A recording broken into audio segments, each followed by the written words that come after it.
Hello বন্ধুরা, পিয়ালি শশাঙ্ক ব্লগে সবাইকে স্বাগত। আশা করি আপনারা সবাই ভালো আছেন এবং আমিও ভালো আছি।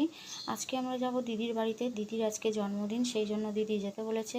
আজকে জন্মদিনের সেলিব্রেশন হবে, মানে বার্থডে সেলিব্রেশন হবে, তো তার জন্য আমরা যাব। তো দুজনে রেডি হয়ে নিয়েছি, তারপর বেরিয়ে পড়ব। দুজনে বেরিয়ে পড়েছি, বাইকে করে যাচ্ছি আমরা দুজনে। আর ওরা তিনজন, মানে আমার মেয়ে, বাবা আর মা তিনজনে ওরা সকালে চলে গেছে, আমরা দুজনে বিকেলে যাচ্ছি। নিকো পার্ক পেরিয়ে চলে এসেছি, নিকো পার্কের সামনে দিয়ে চলে এলাম। তারপর আমরা এই যে মা ব্রিজে উঠে গেছি। মা ব্রিজটা ক্রস করে তারপর আবার হুগলি ব্রিজ ক্রস করতে হবে, তারপর দিদির বাড়ি। হুগলি ব্রিজে চলে এসেছি, হুগলি ব্রিজ ক্রস করছি। রাতে অনেকটা অন্ধকার ছিল, তো সন্ধেবেলার টাইমে গেছিলাম, ওই জন্য বেশি ভালো বোঝা যাচ্ছে না ব্রিজটা। তো উনি গাড়ি চালাচ্ছেন, আমি পিছনে বসে আছি। এবারে দিদিদের ওখানে পৌঁছে গিয়ে একটা শোপিসের দোকানে গেলাম দিদির জন্য কিছু গিফট কিনবো বলে।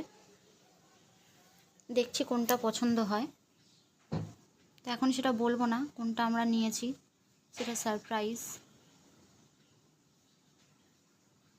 তো গিফট প্যাক করা হয়ে গেছে, গিফটটা নিয়ে তারপর দিদির বাড়ি চলে যাব। গিফটটা নিয়ে নিচ্ছে। তারপরে আমরা চলে এসেছি একটু মিষ্টি কিনতে। জামাইবাবু মিষ্টি খেতে খুব পছন্দ করে, ওই জন্য জামাইবাবুর পছন্দের মিষ্টি নেওয়া হচ্ছে। মিষ্টিটা নিয়ে তারপর দিদির বাড়ি চলে যাবো।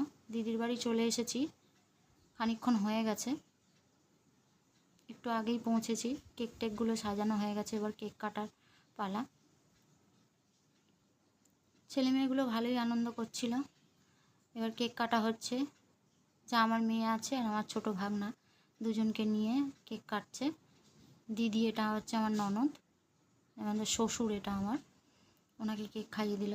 বাবাকে কেক খাওয়ানো হয়ে গেছে, এবারে গিফট খোলার পালা। আমার মেয়ে একটা গিফট নিয়ে গেছে ওর পিসিমণির জন্য, তো বলছে পিসিমণি আমার গিফটটা কিন্তু আগে খুলবে। এবার অন্য গিফটগুলো ভাই খুলবে বলছে, কিন্তু ভাইকে খুলতে দিচ্ছে না, বলছে পিসিমণির গিফট পিসিমণিকে খুলবে, তুই একটাও খুলবি না। আবার কাঁচি নিয়ে দাঁড়িয়ে আছে, পিসিমণি খুলতে পারছে না বলে। তুই দেখো কি করছে, মানে ওরা খুবই এক্সাইটেড ছিল, মানে গিফটগুলো খুলবে, পিসিমণি খুব ভালো লাগছে। হ্যাঁ, মানে খুব ভালোবাসে, তো ওই জন্য। আমার মেয়ে একটা বিস্কুটের প্যাকেট আর একটা ক্যাডবেরি নিয়ে গেছে, মানে ওর কাছে যা ছিল সেই দিয়েই ওর পিসিমণিকে গিফট দিয়েছে। তারপরে হচ্ছে এটা আমার বড় ভাগনার গিফট, মানে আমার দিদির বড় ছেলের গিফট। দিদির বড় ছেলে দিদিকে গিফট দিয়েছে, তো তার গিফটটা প্রথমে খোলা হচ্ছে। দেখা যাক কি দিয়েছে।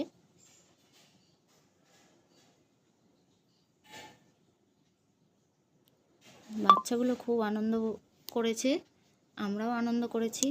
তো একটা ফটো ফ্রেম দিয়েছে, ঠিক আছে। এটার মধ্যে ফটো রাখা যাবে, তা আলো জ্বলবে ভিতরে, লাইটিং সিস্টেম, ঠিক আছে। তো এটা নিয়ে চলে গেল। এবার আমাদের গিফটটা খোলার পালা। আমাদের গিফটটা খুলছে, দেখো না কি করছে দুজনে, দুটো ছেলে মেয়ে পাগল হয়ে যাচ্ছে গিফটটা কখন খোলা হবে। তাড়াহুড়ো তাড়াহুড়ো করে, মানে পিসিমণিকে পাগল করে দিচ্ছে যে খোলো তাড়াতাড়ি। হ্যাঁ, দুটো ছেলে মেয়ে একদম রেডি হয়ে রয়েছে, দেখো ওরা, মানে ওদের আর তস হইছে না।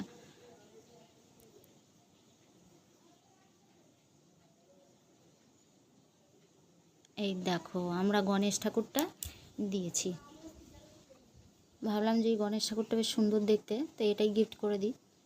দিদি আবার নমস্কার করে বলছে আমার ঠাকুর ঘরে গণেশ ছিল না, ভালোই হয়েছে গণেশ ঠাকুর এনেছিস, আমি ঠাকুর ঘরে রেখে দিয়ে আসি বলে ঠাকুর ঘরে বসিয়ে দিয়ে আসছে। ঠাকুর ঘরের সঙ্গে সঙ্গে রেখে দিল। শিব ঠাকুরের পাশে গণেশ ঠাকুরটা বসিয়ে দিয়েছে দিদি। তো এবারে আমাদের কেক টেক কাটা হয়ে গেছে, সব কিছু গিফটও খোলা হয়ে গেছে। এবার আমরা চলে যাব রেস্টুরেন্টে খেতে। আজকে বাড়িতে খাওয়া দাওয়ার কোনো প্ল্যান হয়নি, যেহেতু দিদিরা নিরামিষ খায় আজকের দিনে। তো আজকে ছিল শনিবার, তো দিদির নিরামিষ খায়, ওর জন্য আমরা বাইরে সবাই খাবো। তো চলে যাচ্ছি বড় ভাগনার পছন্দের রেস্টুরেন্টে যাচ্ছি আমরা।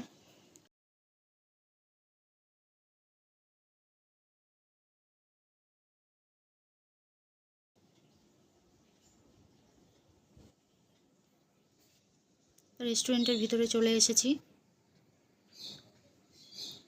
সবাই বসে আছি, খাবার অর্ডার করা হয়ে গেছে, খাবারটা আসবে এবারে। দেখো কত আনন্দ করছে সবাই, আমরাও খুব আনন্দ করেছি।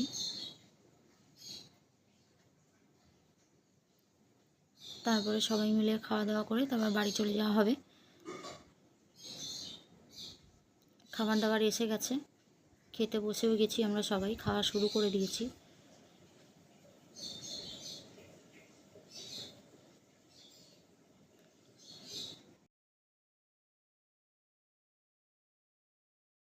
খাওয়াটা হয়ে গেছে, সবাই বাইরে বেরিয়ে পড়েছি, বা দিদিরা দিদিদের বাড়িতে চলে যাবে, আমরা আমাদের বাড়িতে চলে যাব। তো এখানেই আজকে ব্লগটা শেষ করছি, আবার পরবর্তী ভিডিওয়ে ফিরে আসব। তো আপনারা সবাই ভালো থাকবেন।